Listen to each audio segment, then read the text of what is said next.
सोन्याचा मुकुट आणि चांदीचे पाय. एका मोठ्या शहरामध्ये भगवान श्री विष्णूचे मोठे मंदिर होते. रोज अनेक भक्त त्या मंदिरात दर्शनासाठी येत असत.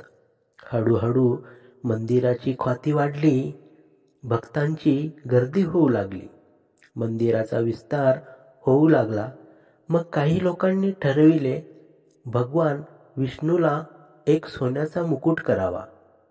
त्यासाठी निधी गोळा करण्याचे काम ठरविले. गावाच्या बाजूलाच एक अनाथ अपंग मुलांचा आश्रम होता. त्या आश्रमालाही गावातील काही लोक दानधर्म करत. गावात भिकूशेठ नावाचे एक श्रीमंत सावकार राहत होते. भिकूशेठ आपल्या पैशातून नफ्यातून काही वाटा हा दानधर्मासाठी वापरत असत. भक्त मंडळींना वाटले की भिकूशेठ सारखा दिलदार मनाचा माणूस आपल्याला मदत करेल. सगळे मिळून भिकूशेठकडे गेले. भक्त मंडळींना आपल्या पेढीवर आलेले पाहून भिकूशेठला मोठा आनंद झाला. त्यांनी भक्ताचा मोठा आदर सत्कार केला. लोकांनी भगवान श्री विष्णूसाठी सोन्याचा मुकुट करण्याचे सांगितले व भिकूशेठकडून मदतीची मागणी केली.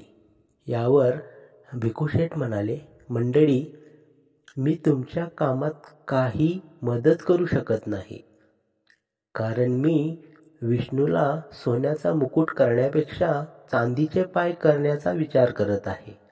लोक म्हणाले, आम्हाला निश्चित काय ते खरे सांगा.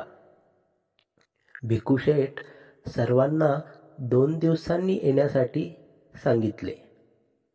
2 दिवस निघून गेले. लोक पुन्हा भिकूशेठच्या पेढीवर गेले असता भिकूशेठच्या शेजारी एक लहान मुलगा बसला होता. भिकूशेठने त्या मुलाला उठायला सांगितले. त्या मुलाला दोन्ही पाय नव्हते. मग भिकूशेठच्या नौकराने एका पेटीतून 2 वस्तू काढल्या. ते कृत्रिम पाय होते. ते त्या नौकराने त्या अपंग मुलाला व्यवस्थितपणे बसविले. मुलगा हळूहळू चालू लागला.